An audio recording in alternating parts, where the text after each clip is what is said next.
ইসলামী আদালত বা ন্যায় বিচার বললেই আমাদের দৃষ্টিভঙ্গি চলে যায় আদালতের দিকে, আমাদের দৃষ্টিভঙ্গি চলে যায় বিচার বিভাগের দিকে। আমাদের কাছে মনে হয় ন্যায় বিচার আর আদালত বোধহয় শুধুমাত্র বিচার বিভাগ, কোর্ট কাচারি ইত্যাদির মধ্যেই সীমাবদ্ধ। এটা বোধহয় ম্যাজিস্ট্রেট, জজ তাদের কাজ না। ন্যায় বিচার, ইনসাফ প্রত্যেকটা মানুষের জীবনে প্রত্যেকটা সেক্টরে জরুরি, এবং প্রত্যেক সেক্টরেই আমরা কেউ না কেউ বিচারক। এই কথাগুলো আমি মূল আলোচনায় যাওয়ার আগে এজন্য বলছি, বিচারক বিচারপতি তাদের সংখ্যা কম, আদালতের মামলা ওই পর্যন্ত যাওয়া এটার সংখ্যা কম, কিন্তু দৈনন্দিন জীবনে, পারিবারিক জীবনে, সামাজিক জীবনে, কর্মজীবনে আমরা প্রত্যেকেই বেইনসাফের শিকার হই। হয় নিজেরা বেইনসাফের শিকার হই অথবা নিজেরা বেইনসাফ করি।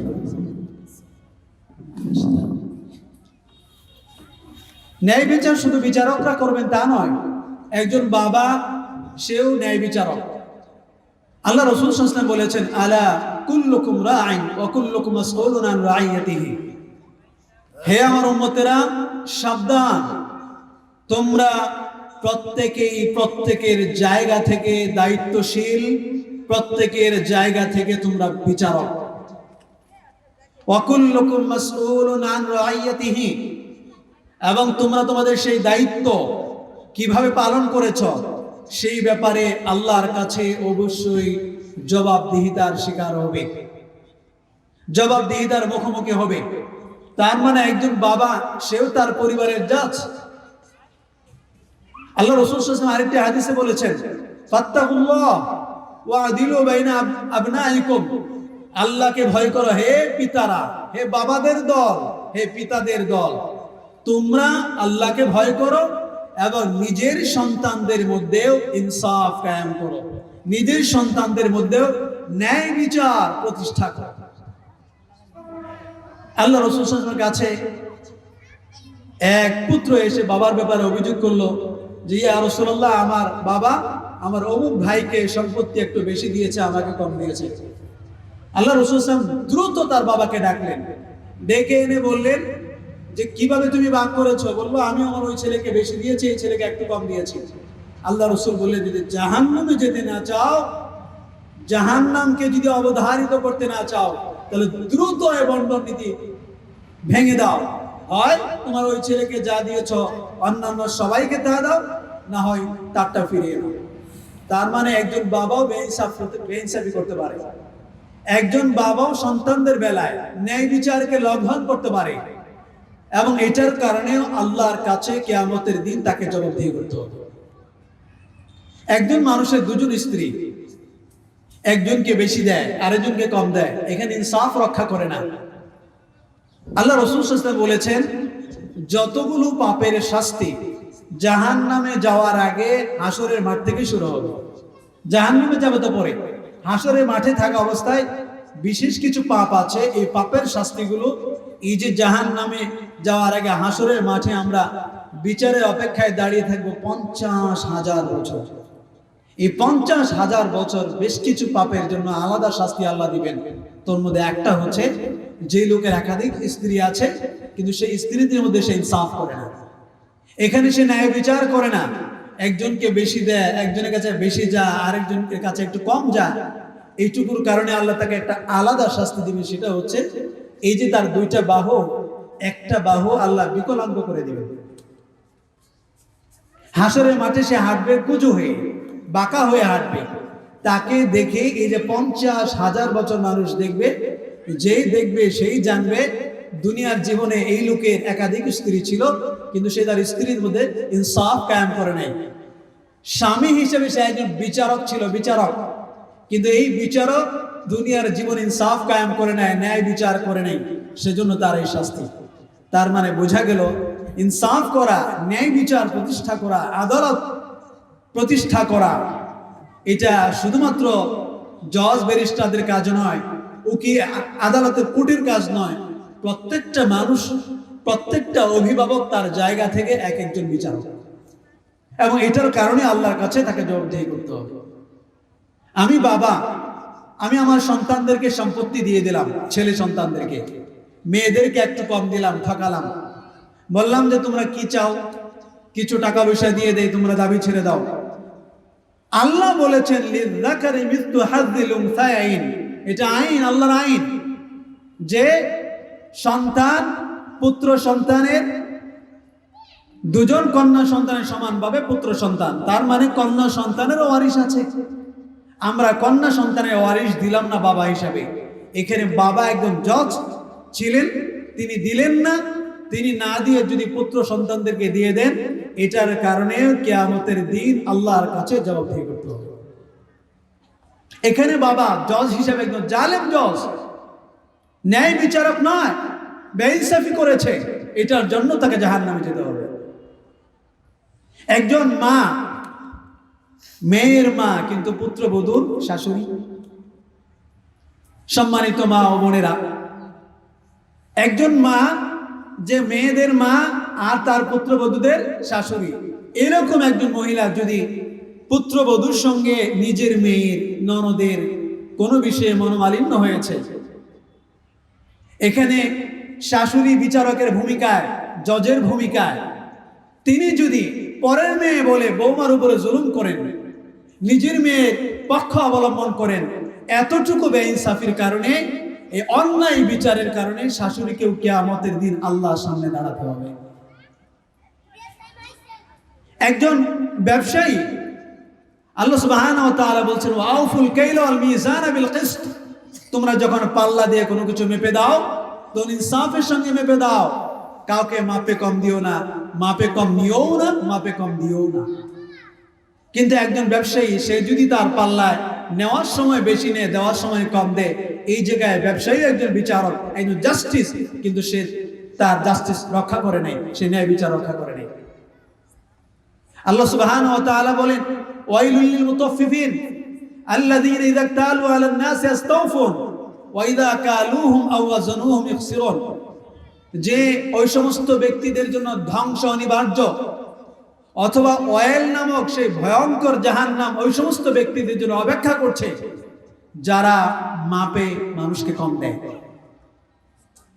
যখন তারা নেয়, মেপে কোনো কিছু কেনার সময় ঠিক ঠিক মাপে, কিন্তু যখন মেপে দেয় তখন ওই পাল্লার ভিতরে, যেই পাল্লার ভিতরে পণ্য থাকে সেটার নিচে পাথর থাকে, অথবা সেটার ওজন একটু বেশি থাকে, যে কোনো ভাবে মাপে কম দেয়। আল্লাহ তাআলা বলছেন এই ধরনের ব্যবসায়ীরা ব্যবসার ক্ষেত্রে ইনসাফ রক্ষা করে নাই, আদালত রক্ষা করে নাই, এই ধরনের ব্যবসায়ীদের জন্য ওয়াইলুন, ভয়ানক দুর্ভোগ অপেক্ষা করছে, কিংবা ওয়াইলুন নামক জাহান্নামের সেই তপ্ত আগুন তাদের জন্য অপেক্ষা করছে। আজকে আমাদের অভিযোগ, স্বামী স্ত্রীকে কম দেয়, স্ত্রী স্বামীকে তার হক কম দেয়, শিক্ষক তার ছাত্র পাওনা বুঝিয়ে দিচ্ছে না, সে কোচিং করতে বলছে। আমরা অসুস্থ হলে সবচেয়ে বেশি সাহায্যের শরণাপন্ন হয় ডাক্তারের। একজন ডাক্তার, সরকারি ডাক্তার, তার কাছে রোগী গেলে সে যদি ন্যায্য চিকিৎসা না পায়, সে যদি ক্লিনিকে যেতে বলে, সে যদি তার ব্যক্তিগত চেম্বারে দেখা করতে বলে, এখানে একজন ডাক্তার সে ইনসাফ রক্ষা করে নেই। এখানে ডাক্তার ইনসাফ করে নাই, জজের ভূমিকায় থেকে সে বেইনসাফি করেছে, জুলুম করেছে। এই ডাক্তারকেও কিয়ামতের দিন আল্লাহর কাছে জবাবদিহি করতে হবে।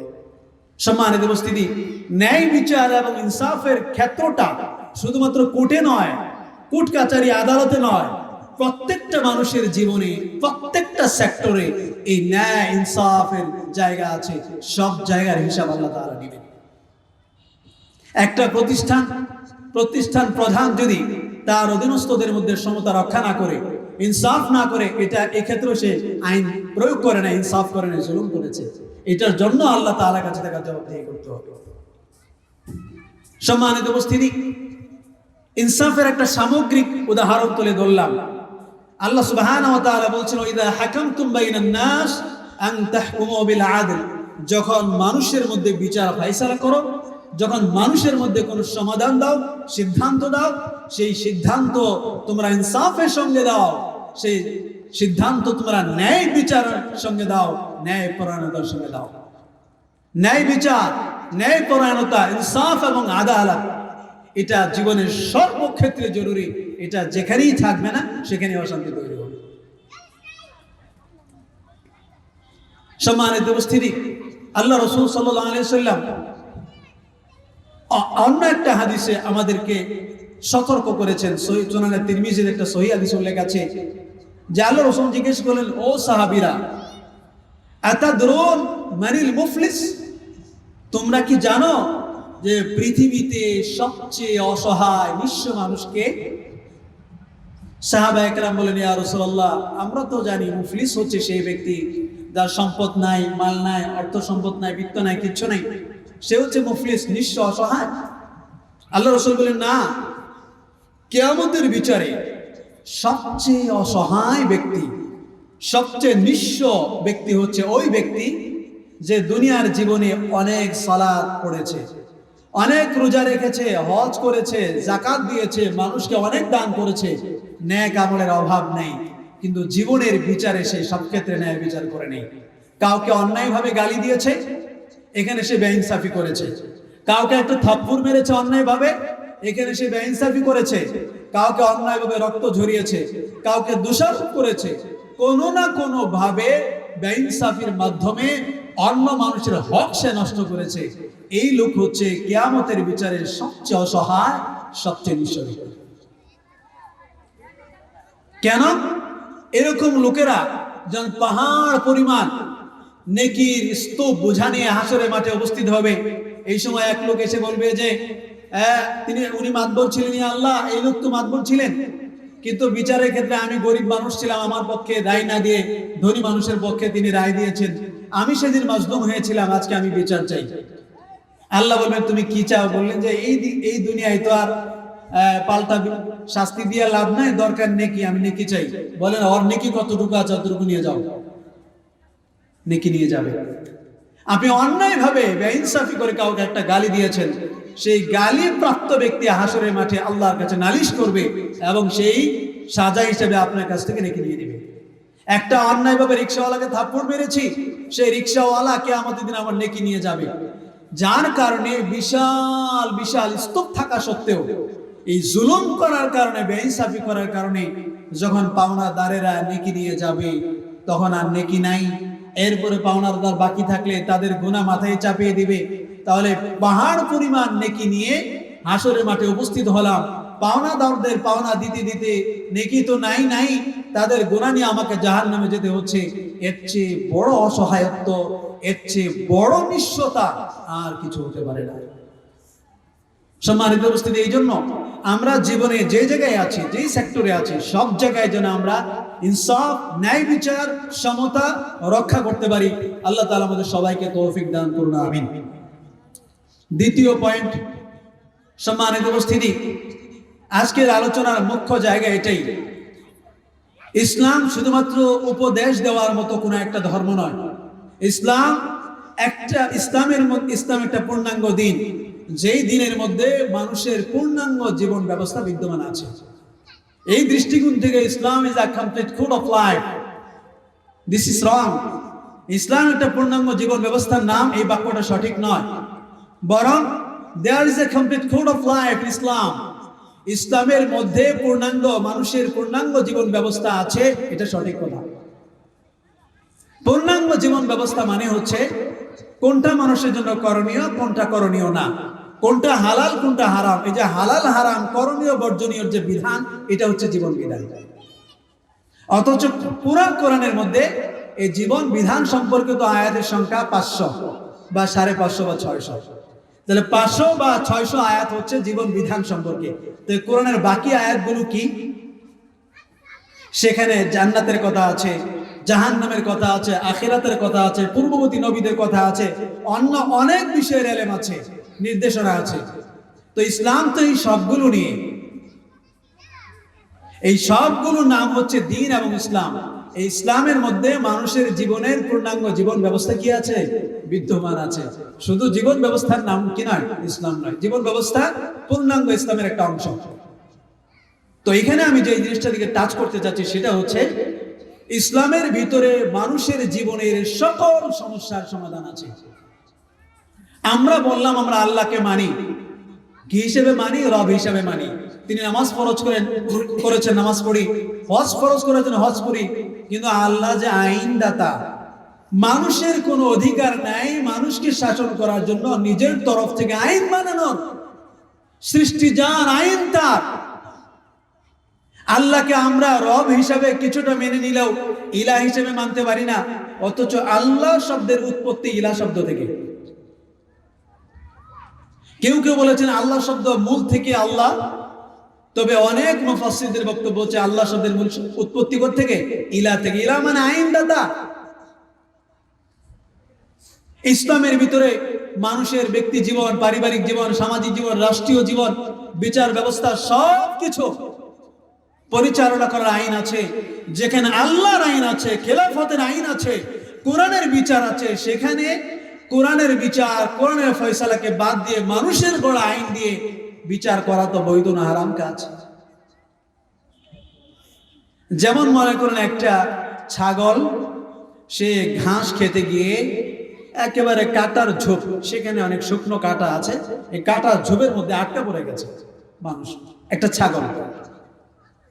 এখন এই ছাগলকে কাটার ঝোপ থেকে, কাটা থেকে বাঁচানোর জন্য একটা মানুষের বুদ্ধি দরকার, যে মানুষ কাটাগুলো সরাবে আর পরে ছাগলটাকে বের করে আনবে। এখন এই ছাগলকে কাটা থেকে বের করে আনার জন্য আরেক ছাগল যদি আসে, তাহলে কি হবে? ও কিছুই করতে পারবে না, ও নিজেও ভিতরে ঢুকবে, হয় তার শরীরেও কাটা বিঁধবে, না হয় যে ছাগল আগের থেকে কাটার মধ্যে আটকা পড়ে আছে ও আরো কষ্ট পাবে। কারণ ছাগলের আইন দিয়ে ছাগলের মুক্তি হয় না, এজন্য মানুষের বুদ্ধি লাগে। মানুষের গড়া আইন দিয়ে মানুষের মুক্তি হয় না, মানুষের গড়া আইন দিয়ে মানুষের কল্যাণ হয় না। মানুষকে যে আল্লাহ সৃষ্টি করেছেন, সে আল্লাহর আইন, সে আল্লাহর ইনসাফ, ইসলামের বিচার ব্যবস্থা সমাজে যখন প্রতিষ্ঠিত হবে, তখনই সমাজ ন্যায় বিচার পাবে, ইনসাফ পাবে।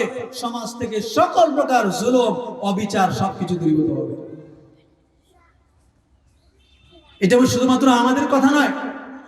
জর্জ বার্নার্ড শ, একজন পশ্চিমা নাট্যকার, অনেক বড় মাপের প্রভাবশালী, বিশ্বের প্রভাবশালী ব্যক্তিদের একজন বিজ্ঞানী, সাহিত্যিক, তিনি বলেছিলেন ইসলামের ন্যায় বিচার ব্যবস্থা দেখে, একটু পরে উদাহরণগুলো আমরা বলবো, ইসলামের ন্যায় বিচার দেখে তিনি বলেছিলেন, Islam is the only religion which appears to me to possess assimilating capacity to the changing faces of humanity, which can make itself into every age.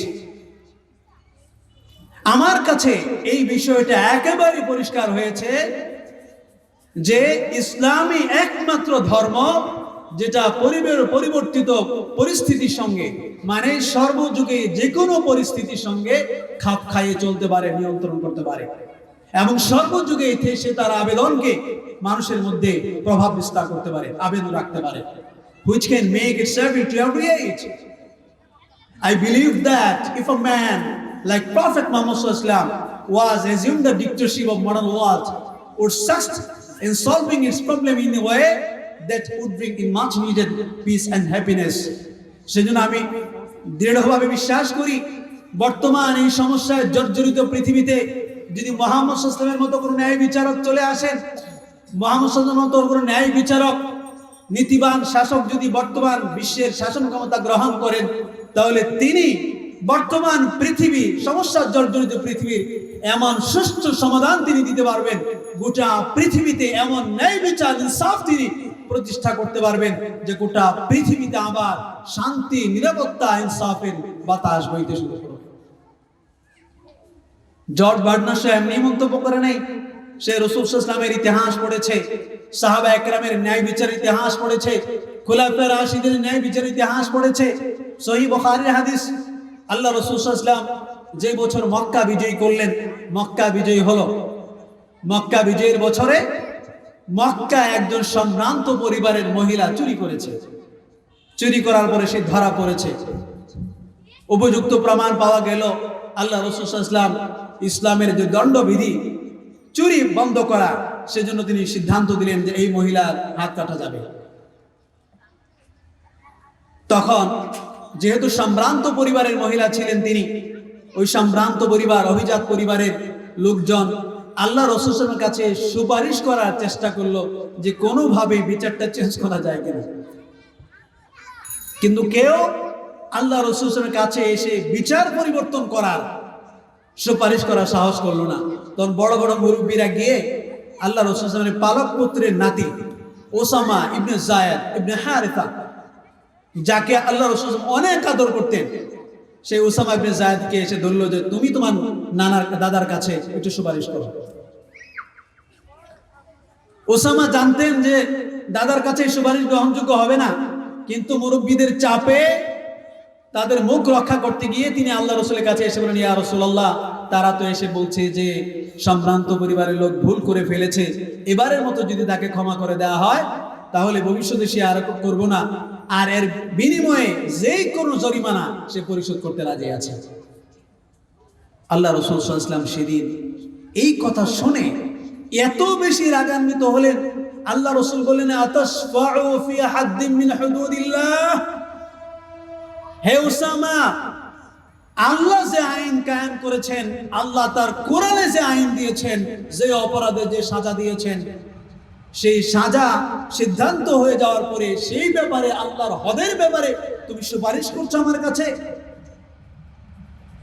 আল্লাহ রাসূল সাথে সাথে মসজিদে নববীতে চলে আসলেন, বা মসজিদে চলে আসলেন।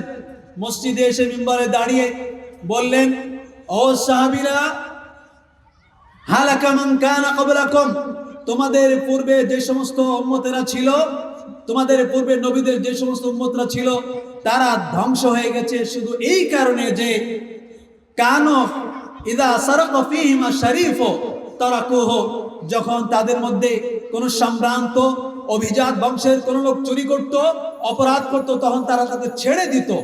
ওয়া ইদা সারাকা ফীহিম আদ-দাঈফ, কিন্তু যখন তাদের মধ্যে দরিদ্র ফ্যামিলির, অসহায় ফ্যামিলির কোন পরিবার সদস্য অপরাধে লিপ্ত হতো, চুরি করত, আকামু আলাইহিল হাদ্দা, তখন তার উপরে শরীয়তের বিধান শতভাগ তারা প্রয়োগ করত। এই যে বেইনসাফি, ধনীদের জন্য আইন একটা, গরিবের জন্য আইন একটা, বিত্তশালীর আইন একটা, নিঃস্ব ব্যক্তির আইন একটা, পাওয়ারফুল ক্ষমতায় থাকা ব্যক্তিদের পাওয়ার একটা, বিরোধী দলে থাকা লোকদের জন্য আইন আরেকটা। এই যে আইনের অসমতা, এই যে বেইনসাফি, এই যে আদালত পরিপন্থী কাজ, এই জুলুমের কারণে তোমাদের পূর্ববর্তী যে সমস্ত উম্মত ছিল, আল্লাহ তাদেরকে ধ্বংস করে দিয়েছে। এরপরে আল্লাহ রাসূল সাল্লাল্লাহু আলাইহি ওয়াসাল্লাম সেই সুপারিশের একটা চূড়ান্ত জবাব দিলেন। বললেন, আল্লাহর কসম করে বলছি, লাউ আন্না ফাতিমাতা বিনতা মুহাম্মাদিন সারাকাত লাকাতাতু ইয়াদাহা। ও আমার সাহাবীরা, তোমরা ভালো করে শুনে রাখো, এই যে চুরি করেছে, এটা যদি মুহাম্মাদের কন্যা ফাতেমাও চুরি করত, আমার কলিজার টুকরা ফাতেমাও যদি অপরাধে লিপ্ত হতো, তাহলে আমি বাবা হয়ে আমার কন্যা ফাতেমার হাত কেটে দিতাম, তার জন্য আমি শরীয়তের সে একই বিধান প্রয়োগ করতাম। এটাকে বলে ইসলামী আইন ব্যবস্থা, এটাকে বলে ইসলামের ন্যায় বিচার। আজকে ন্যায় বিচার আমরা গ্রহণ করি ব্রিটিশদের থেকে। আমাদের রাষ্ট্র, আমাদের কোর্ট কাছারি চলে ভিনদেশ থেকে আমদানি করার বস্তা পচা আইন দিয়ে, অথচ কোরআনে কারিমে আল্লাহ যে আইন দিয়েছেন 1400 বছর আগে, যে বিচারকের আদর্শ বিচারকের দৃষ্টান্ত নবী আরবি মুহাম্মদ রাসূলুল্লাহ সাল্লাল্লাহু আলাইহি ওয়াসাল্লাম দেখিয়েছেন, সারা পৃথিবীর সমস্ত বিচারককে এক পাল্লায় রাখলে, আর নবী আরবি সাল্লাল্লাহু আলাইহি ওয়াসাল্লামের মতো একজন বিচারককে এক পাল্লায় রাখলে, নবী সাল্লাল্লাহু আলাইহি ওয়াসাল্লামের বিচার এই পাল্লায় ভারী হয়ে যাবে। তাহলে এমন আদর্শবান বিচারক পেয়ে তার বিচার ব্যবস্থার দিকে আমাদের চোখ যায় না, চোখ যায় ব্রিটিশ আইনের দিকে। ব্রিটিশরা জালেম ছিল, জালিমের ভূমিকায় এই 190 বছর জুলুম করে নিঃশেষ করে গেছে, অত্যাচার করে গেছে। জালেমদের বানানো আইন, সেটা তো জুলুমের জন্য হবে, শোষণের জন্য হবে। সেটা দিয়ে মানুষের ন্যায় বিচার, আদালত, ইনসাফ কি করে প্রতিষ্ঠিত হতে পারে? সম্মানিত উপস্থিতি, এটা হচ্ছে রাসূল সাল্লাল্লাহু আলাইহি ওয়াসাল্লামের ন্যায় বিচারের কথা।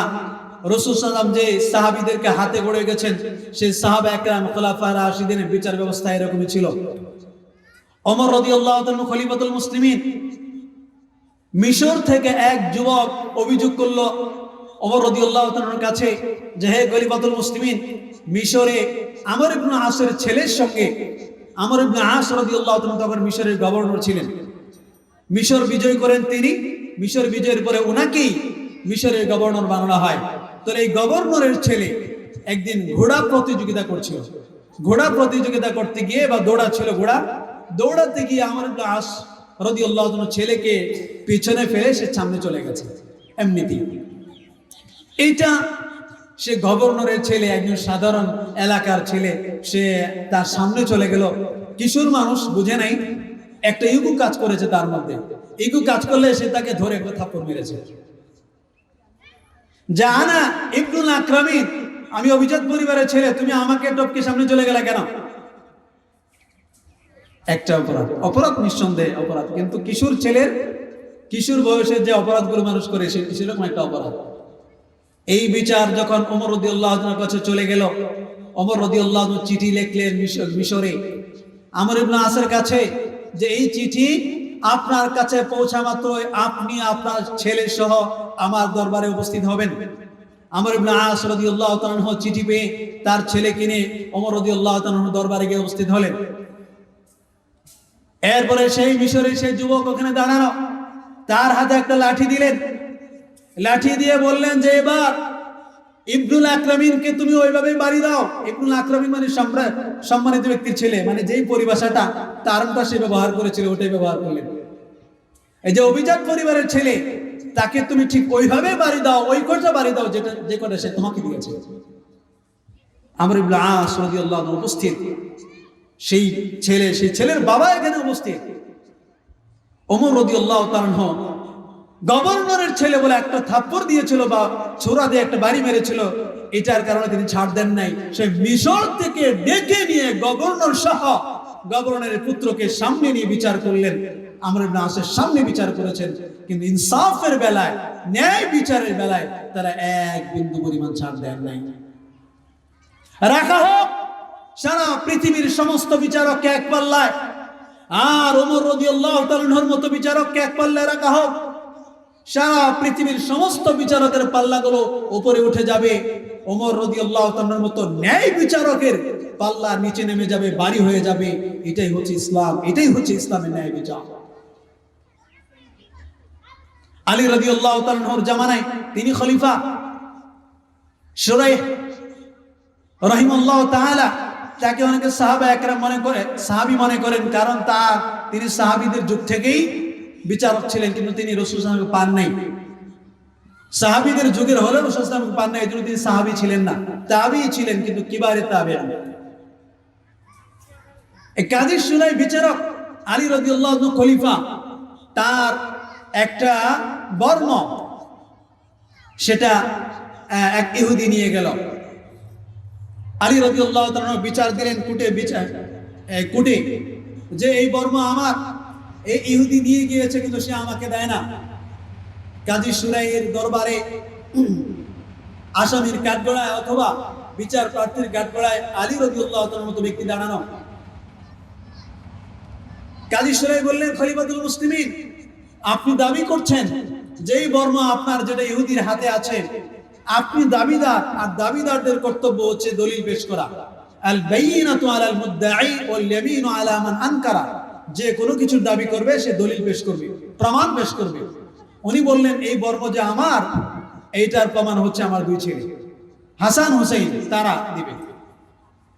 কাজী শুরাই বললেন যে না, এরা তো আপনার ছেলে, আপনার ছেলে তো আপনার পক্ষে বেঁচে এই সাক্ষ্য দিবে, আপনার ছেলে ছাড়া অন্য কাউকে আনেন। আলী রাদিয়াল্লাহু আনহু বললেন যে বর্ম তো ব্যক্তিগত জিনিস, ঘরোয়া জিনিস, একটা তরবারি বা বর্ম, এটা আমার ঘরে থাকে, এটা তো বাইরের মানুষ এত চেনার কথা না। কাজী শুরাই বললেন যে না, যতক্ষণ পর্যন্ত আপনি সাক্ষ্য দিতে না পারবেন, প্রমাণ আনতে না পারবেন, ততক্ষণ পর্যন্ত আপনাকে এই বর্ম দেওয়া হবে না, ততক্ষণ পর্যন্ত এর মালিক ইহুদি। খলিফাতুল মুসলিমিন আলী রাদিয়াল্লাহু আনহু বিচার মেনে নিলেন, কারণ এটা ইসলামের বিচার। এই ইসলামের এই বিচার দেখে ওই ইহুদি ভাবলো যে ইনসাফ কাকে বলে, ন্যায় পরায়ণতা কাকে বলে।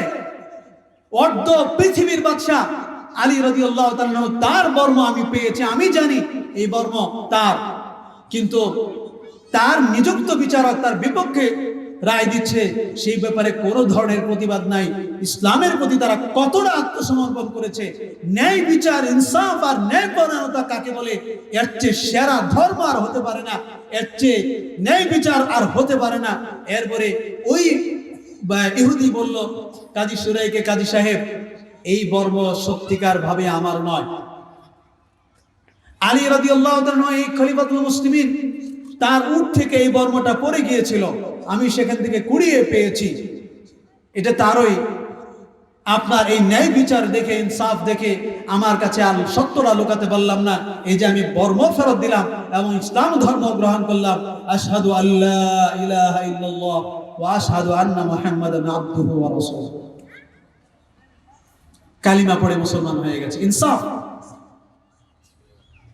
এখন আমাদের মনে হতে পারে এটা তো 1400 বছর আগের কাহিনী, সে সময় মানুষ ভালো ছিল, সে সময় সাহাবা একরাম দিনদার ছিলেন, সর্বোচ্চ মানের দিনদার, এই জন্য তারা ইসলামের কারণে ইনসাফ করেছেন, এটা এখন চলে না। না, এরকম না।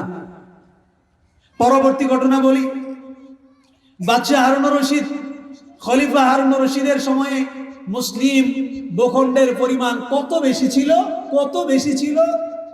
বাদশাহ হারুনুর রশিদ একদিন ওনার রাজপ্রাসাদের সামনে বসে আছেন, আকাশ দিয়ে মেঘ ভেসে যায়। মেঘ, আমরা কেটে শ্বাস বলি না, শ্বাস। মেঘ ভেসে যায়, বৃষ্টি হচ্ছে না। উনি মুচকি হেসে দিয়ে বলেন, হে উড়ে যাওয়া মেঘ, যেখানে গিয়েই তুমি বর্ষিত হও না কেন, সেটা আমার খেলাফতের ভিতরেই পড়বে। মানে কি? মুসলিম ভূখণ্ড, মুসলিম সাম্রাজ্যের বিস্তৃতি এত বেশি ছিল, মেঘ যেহেতু এখানে দেখা যাচ্ছে, এটা যদি 100 মাইল দূরেও যায়, সেখানে গিয়েও যদি বর্ষিত হয়, সেটা আমার জায়গায় পড়বে। খলিফা তো বাদশাহ হারুনুর রশিদের বিরুদ্ধে একবার মামলা আসলো, অভিযোগ আসলো সাধারণ জনতার পক্ষ থেকে। তখন বিচারক হচ্ছেন ইমাম আবু হানিফা রাহিমাহুল্লাহ তাআলার হাতে গড়া ছাত্র কাজী আবু ইউসুফ, কাজীউল কুজাত, প্রধান বিচারপতি, চিফ জাস্টিস ইমাম আবু ইউসুফ রাহিমাহুল্লাহ তাআলা বাদশাহ হারুনুর রশিদের বিরুদ্ধে সমন জারি করলেন। সমন জারি করলেন, বললেন আপনি যদি এই মামলার থেকে না খালাস পেতে চান, তাহলে আপনাকে সশরীরে আদালতে এসে উপস্থিত হতে হবে, আসামির কাঠগড়ায় দাঁড়িয়ে আপনাকে প্রমাণ করতে হবে এই অপরাধে, এই অভিযোগে আপনি অভিযুক্ত নন। বাদশাহ হারুনুর রশিদের মতো ব্যক্তি, এত বড় সম্রাট কাজী আবু ইউসুফের শাসন আমলে আসামির কাঠগড়ায় দাঁড়াতে হয়েছে ন্যায় বিচারের কারণে। এটাকে বলে ইসলামী ন্যায় বিচার। আরো পরে আসি, আজকের ইন্ডিয়া, যেখানে মুসলিমরা নানাভাবে নির্যাতিত। ইন্ডিয়ার হিন্দুদের হাতে ক্ষমতা কত বছর ধরে? 47-এর পর থেকে এই পর্যন্ত, এদিক দিয়ে 53 বছর, আর আজকে 2021 বছর। 53 আর 21 72 বছর ধরে এই হিন্দুদের হাতে ভারতের ক্ষমতা। এর আগে 190 বছর ছিল ইংরেজদের হাতে, এর আগে 700 বছর 800 বছর ছিল মুসলমানদের হাতে। এই 800 বছর 700 বছর আমরা মুসলমানরা ভারত শাসন করেছি। সে সময় এই ভারতীয় মুসলিম শাসকরা কি পরিমাণ ইনসাফ দেখিয়েছে, শুধু মুসলিমদের বেলায় নয়, হিন্দুদের বেলাও। সেই ইতিহাস খুঁজলে আমরা বুঝতে পারি ইসলামের ন্যায়, ইনসাফ, ন্যায় পরায়ণতা কাকে বলে। আজকের ভারতীয় ইতিহাস সবচেয়ে বেশি কলঙ্ক যে মহামানবের বিরুদ্ধে করে আরোপ করে, তিনি হচ্ছেন সুলতান মাহমুদ গজনবী। সুলতান মাহমুদ গজনবী রাহিমাহুল্লাহ তাআলা 17 বার ভারত অভিযান করেছেন। সেজন্য তাকে বিভিন্ন ধরনের মন্দ অভিযোগে অভিযুক্ত করা হয়। অথচ সুলতান মাহমুদ গজনবীর মতো ন্যায়পরায়ণ শাসক, যে তিনি তার নীতিতে, ইনসাফে, বিচারে তিনি যেরকম ন্যায় শাসক ছিলেন, আজকের এই হিন্দুরা, আজকের নরেন্দ্র মোদীরা যদি সুলতান মাহমুদ গজনবীর সে ন্যায় বিচারের ইতিহাস শুনে, তাহলে লজ্জায় তাদের মাথা নিচু হয়ে যাওয়ার কথা, ইসলামের কাছে তাদের মাথা নিচু হয়ে যাওয়ার কথা। যে মুসলিম হওয়ার কারণে সুলতান মাহমুদ গজনবী রাহিমাহুল্লাহ তাআলা হিন্দুদের মধ্যে পর্যন্ত কি পরিমাণ ন্যায় এবং ইনসাফের বিচার করেছিলেন। সুলতান মাহমুদ গজনবী রাহিমাহুল্লাহ তাআলার কাছে একবার অভিযোগ আসলো। অভিযোগের বিষয়বস্তু কি? এক হিন্দু প্রজা এসে অভিযোগ করলো যে, হে বাদশাহ জাহাপনা, আপনার ভাগ্নে আমার ঘরে আসে, আমার স্ত্রীর সঙ্গে তার অবৈধ সম্পর্ক। সে যেহেতু সৈনিক, তার হাতে অস্ত্র থাকে, ক্ষমতা আছে, আমরা ইচ্ছা করলেও তাকে বাধা দিতে পারি না, সাহস করি না, মুখ বুজে সহ্য করি। কিন্তু যখন বুঝলাম যে মুসলমানদের শাসকরা তো ইনসাফদার হয়, তারা তো ন্যায়পরায়ণ হয়, তারা ধর্মকর্ম দেখে না, সবার জন্য ইনসাফ করে, সেই আশাটুকু নিয়ে কোনোভাবে আপনার দরবারে এসেছি, আপনি এই ব্যাপারে ফয়সালা করেন। সুলতান মাহমুদ গজনবী রাহিমাহুল্লাহ তাআলা যখন শুনলেন তার ভাগ্নে গিয়ে অন্যের একজন সাধারণ প্রজার স্ত্রী ঘরে গিয়ে উঠে, তিনি বললেন, একটা কাঠ দিলেন, বললেন এরপরে যখন সে যায়, প্রমাণ তো লাগবে, যায় তখন তুমি সাথে সাথে আমার দরবারে আসবে, এই কাগজটা দেখাবে, তোমাকে আমার কাছে ঢুকতে দিবে। চলে গেলেন। 3 দিন পরে সেই যুবক ভাগ্নে গিয়ে ঢুকলো ওই রাতের বেলায় ওই লোকের ঘরে। সে আগের থেকে অপেক্ষা ছিল, সাথে সাথে সুলতান মাহমুদ গজনবীর কাছে আসলো। সুলতান মাহমুদ গজনবী রাহিমাহুল্লাহ তাআলা খোলা তরবারি নিয়ে চলে গেলেন ওই হিন্দুর বাড়িতে। অপেক্ষায় আছেন কখন সেই যুবক ঘরে ঢুকে। যখন সেই যুবক ঘরে ঢুকলো, সুলতান মাহমুদ গজনবী ইশারা দিলেন, বাতি নিভিয়ে ফেলো।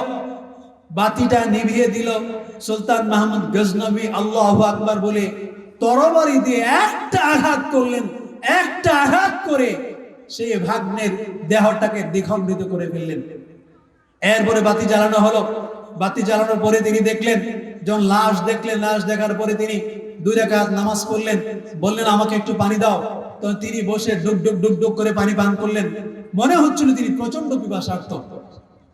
তখন এই লোকেরা বলল যে আপনি বাতি নিভাতে কেন বললেন? সুলতান মাহমুদ গজনবী বললেন যে আমার ভাগ্নে হওয়ার কারণে মামার যে মমতা, সে মমতা যেন আমাকে আচ্ছন্ন করে ন্যায় বিচার থেকে আমাকে বিরত রাখতে না পারে, সেজন্য আমি বাতি নিভাতে বলেছি। নামাজ পড়েছেন কেন?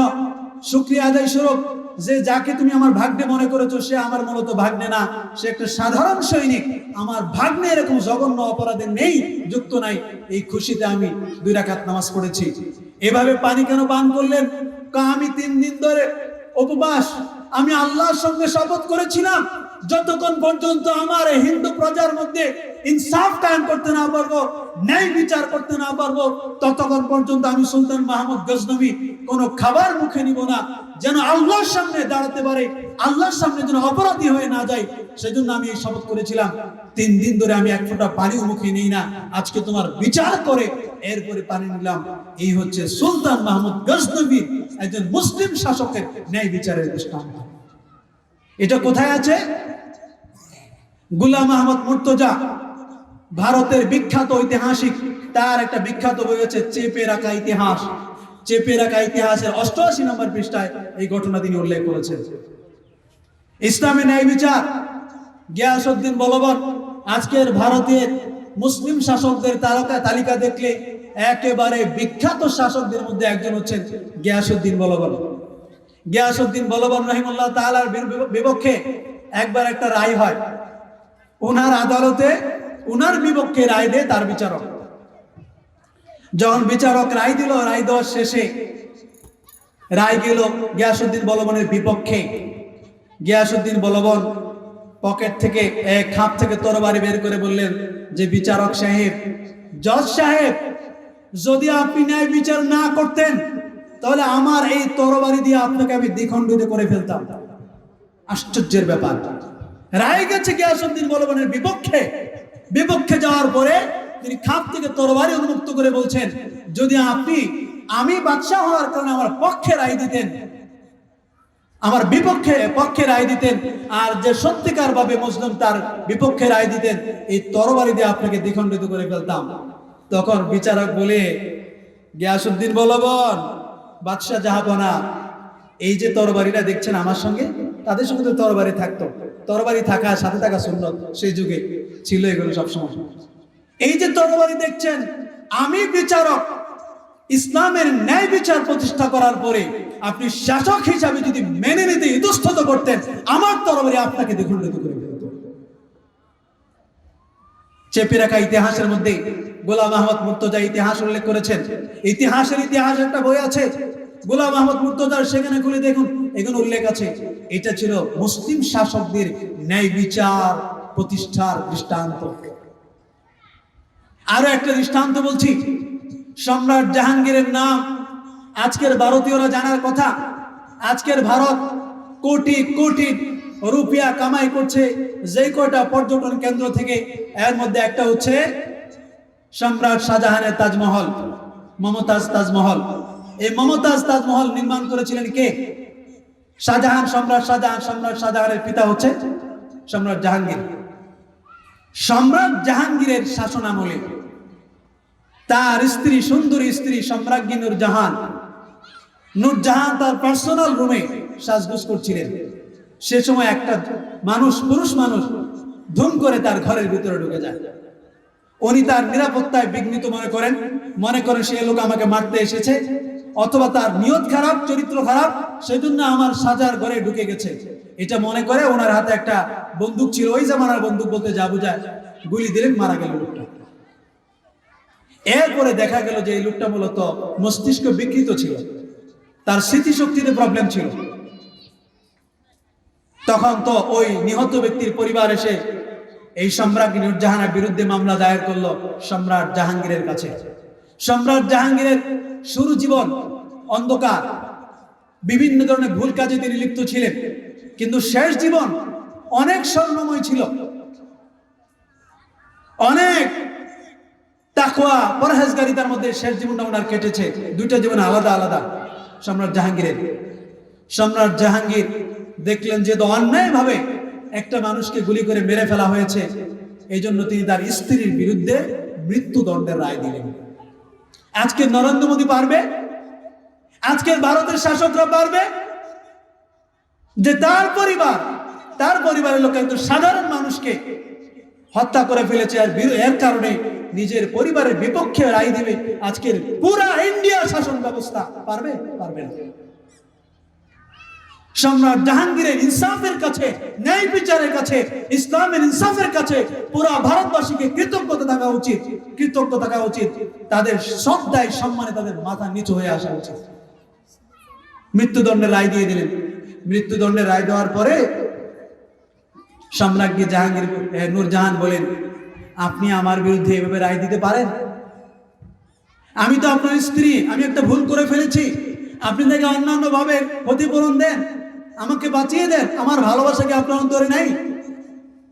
সেদিন সম্রাট জাহাঙ্গীর যে কথাটা বলেছিলেন সেটা মনে রাখার মতো। সম্রাট জাহাঙ্গীর বললেন যে, প্রিয়তমা স্ত্রী, তোমার জীবনের সমস্ত ভালোবাসাকে, অবদানকে আমি এক পাল্লায় রেখেছি, আরেক পাল্লায় রেখেছি মুহাম্মদ আরবী ইসলামের ন্যায় বিচার, ইনসাফকে। আমার কাছে সবসময় ন্যায় বিচার, ইনসাফের পাল্লাটাই ভারী হয়েছে। আমি এক্ষেত্রে অক্ষম, উপায় কিছুই করার নেই আমার। এই ন্যায় বিচার দেখার পরে সেদিন সেই নিহত পরিবারের লোকেরা সেদিন বলেছিল যে এরপরে আমাদের আর কোনো বিচার চাই না। সম্রাট জাহাঙ্গীর যে ইনসাফ দেখিয়েছে, যে ন্যায়পরায়ণতা দেখিয়েছে, এই বিচারের পরে আমাদের সম্রাজ্ঞী নূরজাহানের আমাদের মৃত্যুদণ্ডের প্রয়োজন নেই, আমরা তাকে ক্ষমা করে দিলাম। সম্মানিত উপস্থিতি, এটা হচ্ছে ইসলামের ন্যায় বিচারের, ইনসাফের, ইসলামী আদালতের একেবারে জ্বলন্ত দৃষ্টান্ত। আজকের গোটা বিশ্ব সেই ইসলামের আদালতের জন্য, ইসলামী বিচারের জন্য, ইসলামী ইনসাফের জন্য হাহাকার করছে, অপেক্ষা করছে যে গোটা পৃথিবীতে আবার কবে সেই ইসলামের বিচার, কোরআনের বিচার, ইসলামের আইন চলে আসবে। আল্লাহ তাআলা গোটা পৃথিবীবাসীর উপরে আবার দয়াশীল হন, যেন আল্লাহ তাআলা আমাদেরকে আবারও সেই খলিফায়ে রাশিদিনের যেই জ্বলন্ত ইনসাফ, ন্যায় বিচার ছিল তাদের মধ্যে, এটা পৃথিবীতে আবার যেন ফিরে আসে। আল্লাহ তাআলা আমাদের সবাইকে ইসলামের বিচারের দিকে ফিরে যাওয়ার তৌফিক দান করুন। সবাই বলুন আমিন। সম্মানিত উপস্থিতি, এমনিতে আমার একটা তাড়া আছে, ক্লাস আছে, গিয়ে ক্লাস করতে হবে, সেজন্য আলোচনা সামনে নিচ্ছি না। ইনশাআল্লাহ আগামীকালকে আপনাদের সঙ্গে আবার দেখা হবে। আল্লাহ তাআলা আমাদের সবাইকে যে কথাগুলো বললাম, কথাগুলো বোঝার, আমল করার তৌফিক দান করুন। আমরা জীবনের সর্বক্ষেত্রে যে যে জায়গায় আছি আমরা যেন জুলুম না করি, কথা বলতে গিয়ে যেন আমরা জুলুম না করি, মিথ্যে কথা না বলি, অভিযোগ না দিই, আমরা যেন ইনসাফ প্রতিষ্ঠা করতে পারি। আল্লাহ তাআলা আমাদের সবাইকে ইনসাফ প্রতিষ্ঠাকারী হিসেবে কবুল মঞ্জুর করুন। আমিন। ওয়া আখিরু দাওয়ানা আলহামদুলিল্লাহি রাব্বিল আলামিন। আসসালামু আলাইকুম ওয়া রাহমাতুল্লাহ।